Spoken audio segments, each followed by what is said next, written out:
Hi, Han. Hi, Andy. Hi. Hey, Hi, Ryan. Hi. Hi, Joey.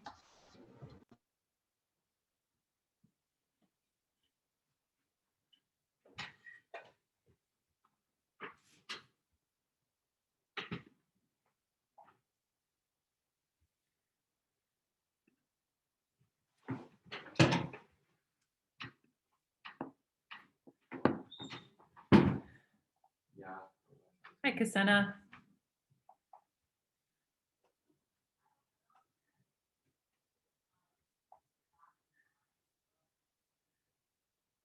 Do you want to just use this?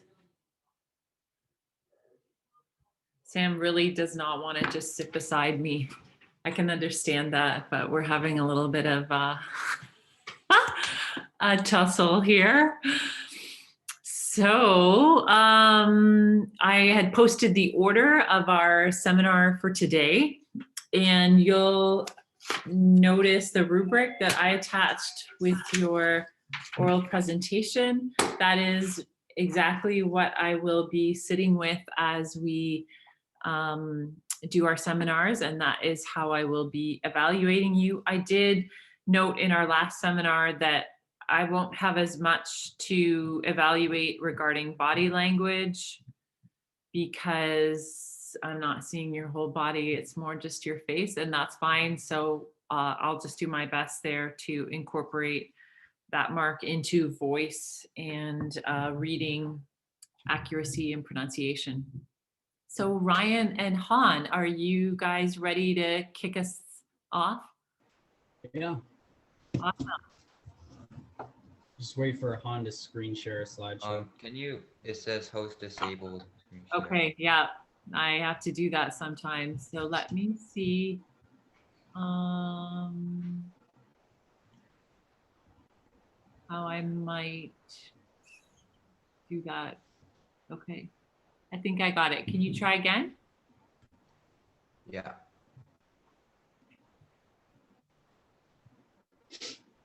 Woo, it's happening.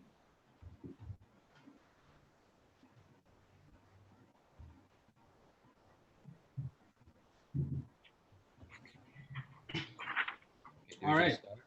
Yeah. Do we start? You bet. All right. This is Justice in the Merchant of Venice. To explain what the theme entails, first we have to explain what justice actually means. Simply, justice means to be a fair outcome or to be treated based on your actions. Justice is summarized best by Gandhi. He said, an eye for an eye, a hand for a hand, etc. It goes on for a while. Simply, it means to do an action, good or bad. Justice is the equal and opposite reaction. Now, how exactly does justice apply to the Merchant of Venice? Justice is arguably the most important theme in the book. Justice is constantly demanded and received throughout the book. Shakespeare professionally uses the concept of justice. He almost uses it in an abstract form. Each character has a different view on what true justice actually is. Shylock thinks justice is the death of Antonio for the forfeiture of the bond. People like Bassanio think justice is the release of Antonio. The most common instance of unadulterated justice in the book is Shylock in the Bond. He sought revenge and then was subjected to the revenge of others. Quote 1. Act 4, Scene 1, line 335, Portia says, the Jew shall have all justice. This quote can be interpreted in multiple different ways. The first way would be that Shylock will receive his bond. The second way is that Shylock will receive punishment for trying to kill a man. Either way, it will advance the plot. Quote 2. The next quote is found in Act 3, Scene 1, line 102, where Shylock says, there is no force in the decrees of Venice. I stand for judgment. In the quote, Shylock uses judgment as a synonym for justice. Shylock demands his own twisted and altered version of justice. What is important is the fact that Shylock's version of justice is not real justice. Killing a man for not being able to pay a bond is an inflated consequence. Okay, quote 3. The final quote can be found in Act 3, Scene 1, line 69. Shylock says, if a Christian wrong a Jew, what should his sufferance be by Christian example? The quote doesn't directly say justice, but rather is a description of what justice is. This quote is very important to the character development of Shylock. The quote shows us that Shylock fully understands what true justice is, which makes his deed in the courthouse all more wrong. All right, the visual representation. The scale is the most common representation of justice. When you add weight to one side, there will be an equal and opposite reaction to the other. Justice is the same. If you do one thing, the consequence should be an equal reaction. For example, in some states, if you kill someone, you will receive the death penalty. That's an equal consequence. Some people think that. A book example would be Antonio didn't pay the bond. He was then subjected to the court. It wasn't a just court considering it was fairly rigged. Conclusion. Justice plays a huge role throughout the book. Shylock's version of justice is the reason for the major conflict behind the story. Shylock's justice is the reason that Antonio almost died. Besides Shylock, almost every person sought their own version of justice throughout the book. Overall, justice was a dominant theme in The Merchant of Venice. And that's all. Excellent job, gentlemen. Really well done. I love your symbol of justice. That's fantastic. Great work. Okay, speaking of acts, tough act to follow. Kasena and Sam, you're up. Sam, are you with us? Yes, it appears he is.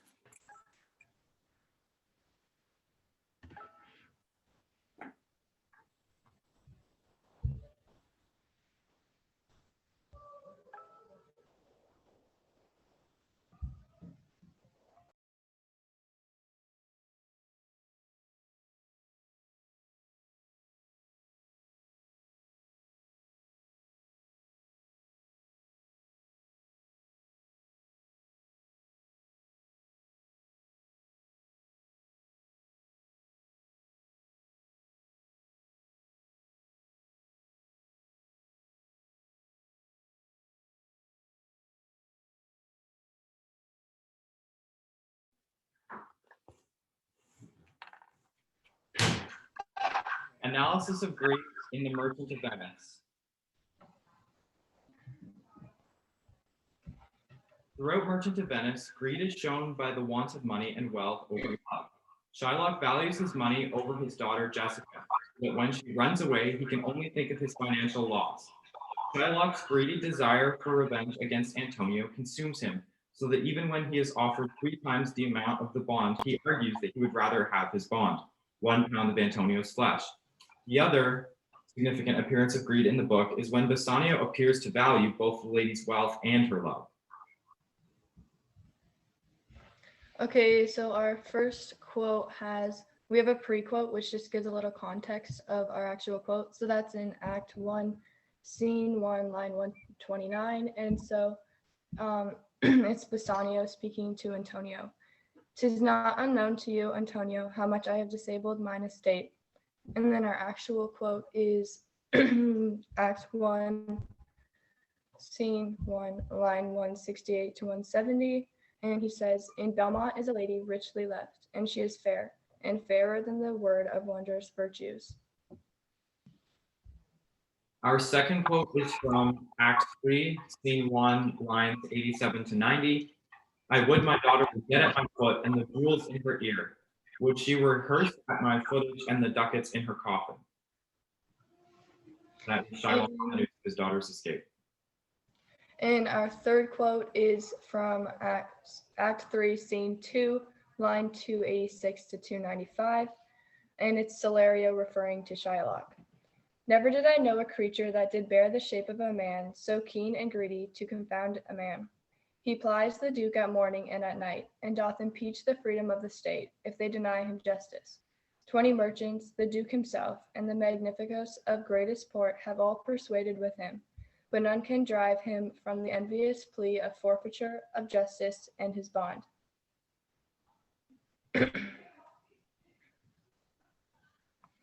So for our analysis of quote number 1, "In Belmont is a lady richly left, and she is fair and fairer than the word of wondrous virtues." So in these corresponding quotes, Bassanio outlines his intention to travel to Belmont to woo Portia.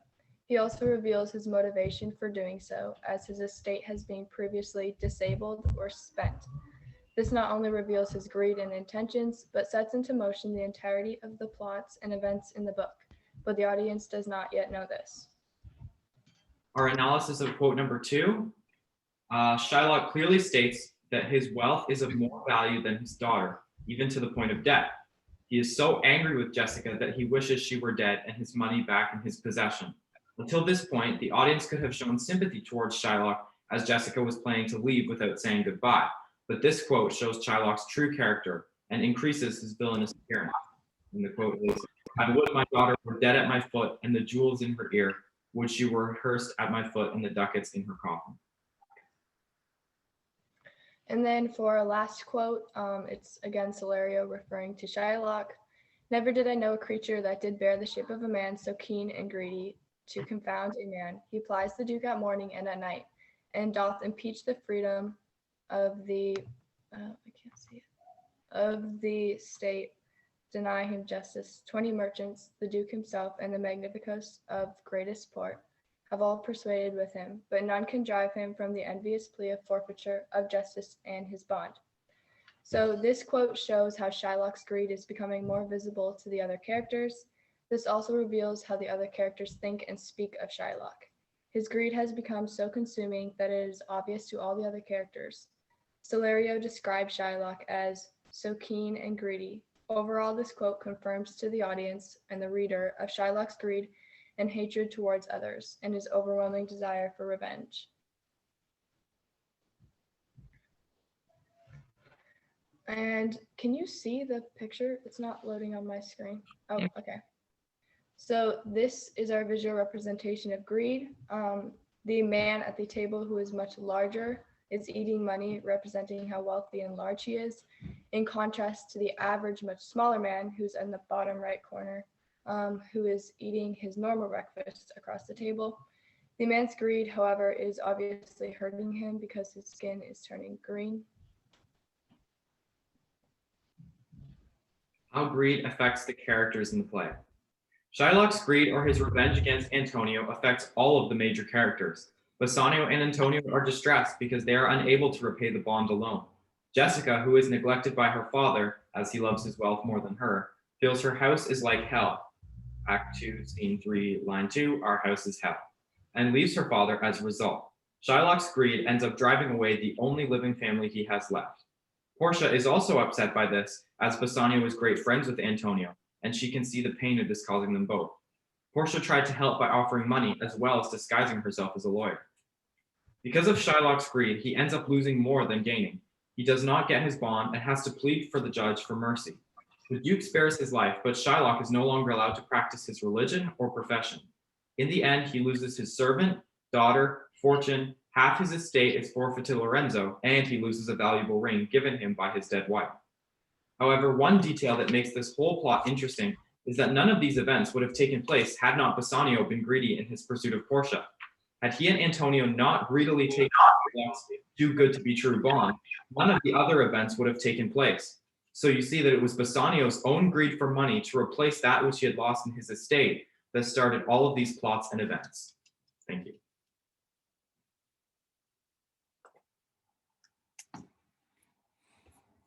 Excellent job. Wow, lots of great material there and unpacking it for us. Thank you. Andy is all over it. I see already sharing his screen. So Andy and Joey, you're up. Okay, so we did an analysis of the theme of revenge in The Merchant of Venice.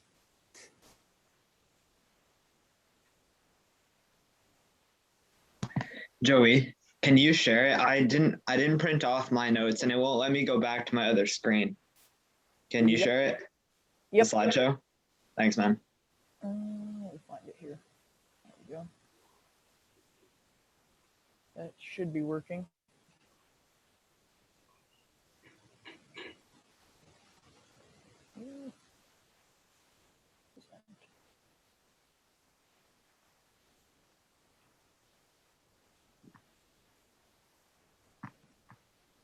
Can everyone see that?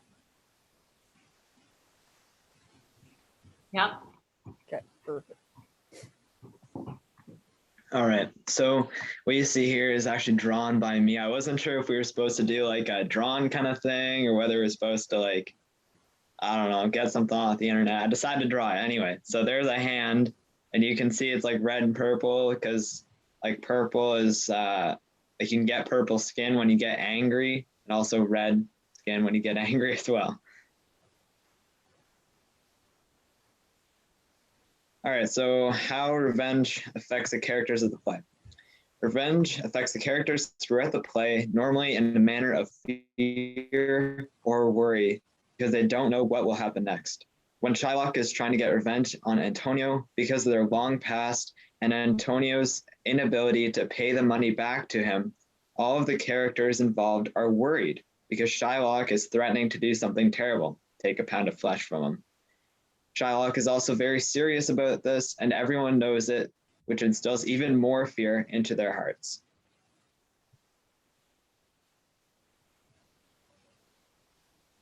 Revenge affects the characters throughout the play normally in a matter of fear or worry because they don't know what will happen next. When Shylock is trying to get revenge on Antonio because of their long past and Antonio's inability to pay back the money to him, all of the characters involved are worried about. Nope, that's the same thing. I think you might read the green one. Sorry. Okay. Inside the theme of revenge, we are going to be looking specifically at the many different altercations that Shylock has with Jessica and Antonio. We will analyze some of the conversations they have and talk about what they mean. Revenge is when someone wants to get back at someone for something they may have done, and that's exactly what we're going to explore in this presentation because Shylock has many plans of revenge throughout the play.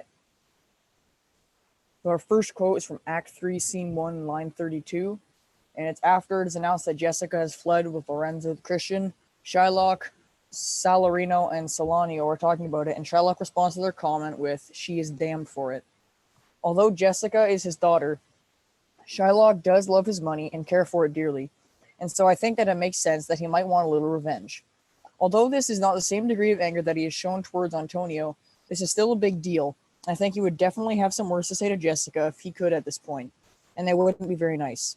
This is an important part of the play because it sets the tone for how Shylock is going to act later, and if he reacted this largely because his daughter left him, it isn't looking good for Antonio, the man that Shylock wants to kill.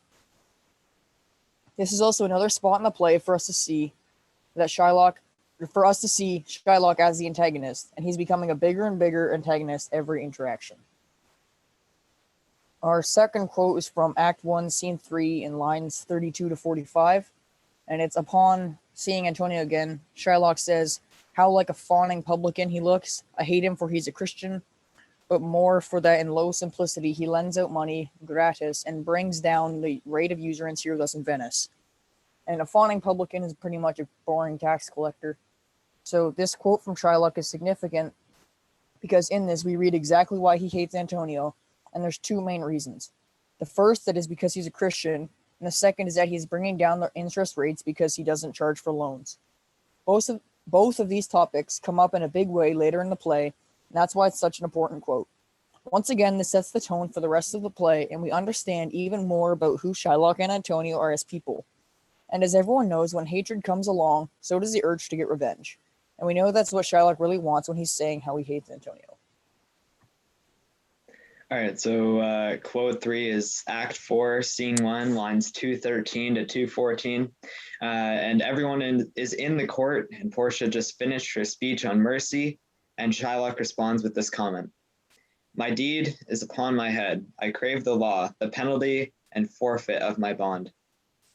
This is an extremely important quote because this is exactly what we've been leading up to throughout the whole play, where he wants and almost is able to get his revenge on Antonio. They're in the court and Portia just finished a speech on mercy of all things. And Shylock basically says here that he wants to fulfill his bond if Antonio cannot pay the money back, and he'd be happy to take a pound of flesh because that is what he is craving. He craves the law, craves his bond. Craving is a very strange word to use there, Shakespeare. This is exactly what we've been waiting for ever since the third scene of Act 1. So it's a very tense moment for all the people in the court. And then there's our source.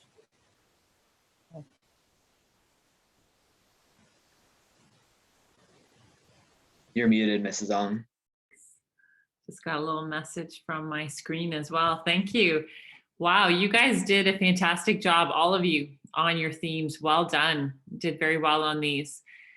I have some exciting news now, what you're going to do with your themes. So my thinking here in having you find 3 quotes to track this theme throughout the play is that now you have your 3 quotes for your essay that you are going to write on Merchant of Venice. I know we always seem to be on distance ed when it's essay time. But this is your second go at the essay with me, and I am really confident that you're going to be able to take the things that we've learned and maybe even some feedback from your last essay and really knock this out of the park this time. So in your package, could you get that now, please?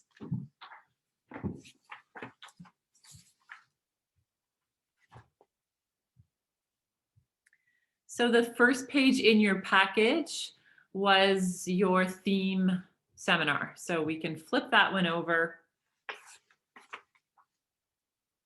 What package is this? English. So it will have your merchant seminar information on the first page. I don't have an English package. Oh, never mind. It was under music. Same paperclip. Pretty exciting.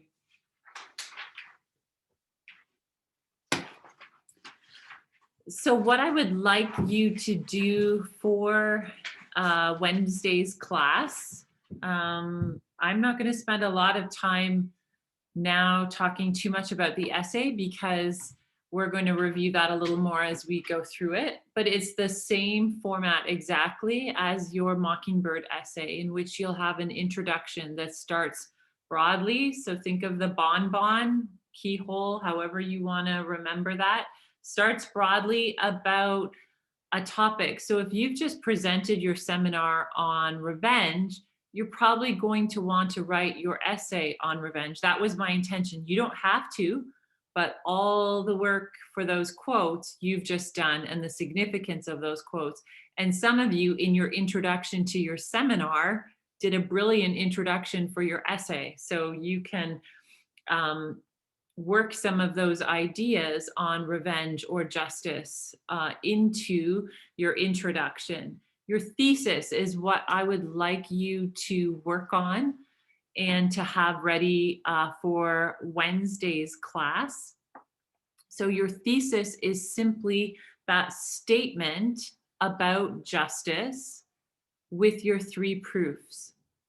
So you might say something like, justice, no character sees justice in The Merchant of Venice, evidenced by this, this, and this. You could say revenge is a major theme in The Merchant of Venice, and we see this, except you don't use the word we because it's a personal pronoun, and one sees this here, here, and here. So my hope is that I have lobbed this to you as best I can by having you research a theme and track it using 3 major quotes throughout the play. And that is the substance of your essay. Now, I know you've worked with a partner, so some of this is going to be similar in both your essays, but this is where you and your partner part ways, so that now what you're developing for your essay is particular for yours. I will see the same quotes. That's great. I don't mind that at all. I'm happy. That's how I planned this assignment.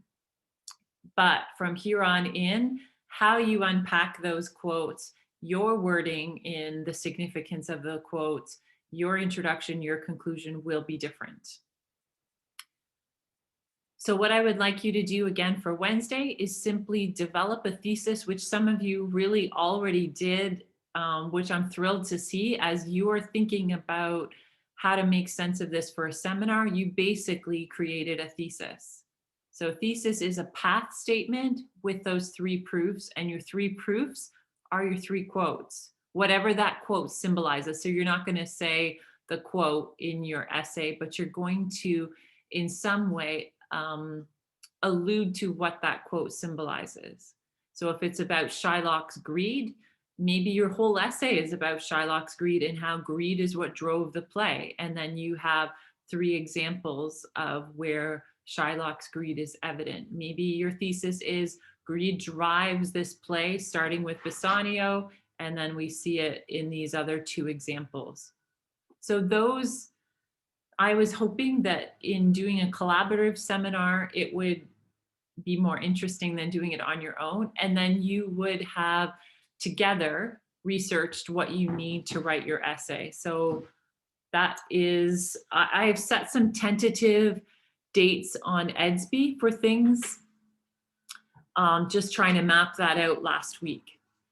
So I don't have much more to say in our seminar right now, and I'm happy to let you get to work now on your thesis statement. If you could drop that into the folder on Edsby, and make sure if you're sharing it by Google Doc that you have given me permission or allowed me to view it. So then we miss that step of me asking you, hey, I'm sitting down to mark it and I can't open it. Can you send it to me again? If we could cut that step out, I would be really, really appreciative. So any questions about where we're heading with this? Or yeah, Ryan? Are we able to do a different theme than what we did in this Absolutely. slideshow? Absolutely. Yeah.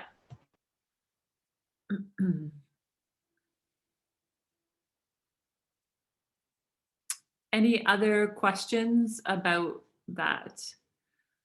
So could I have one of the partners share the slideshow with me if you haven't already? And that's not on Edsby. That will just be to my St. Thomas Christian email, if you don't mind, please. And you can just decide between you who will send that to me so that I will have 3 of the slideshows in my inbox. Okay, well, I will still be online if you want to tackle this now and you have some questions. I would love for that to be in my inbox in Wednesday's class so that I can use that period with you to give you some feedback. And so just know if you don't get that to me to the end of the day on Wednesday, I'm not going to be able to provide much feedback for you until maybe even the weekend. Okay. So Wednesday, I'll have some other work regarding your body paragraphs and things to get started on. Probably we won't do a seminar Wednesday because this is the second go around for you guys. And I think you can use that time well on your own, but know that I will be checking in throughout the afternoon Wednesday to see if you do have questions. So please send questions my way if you've got them, or we can set up a private Zoom if you're struggling at all.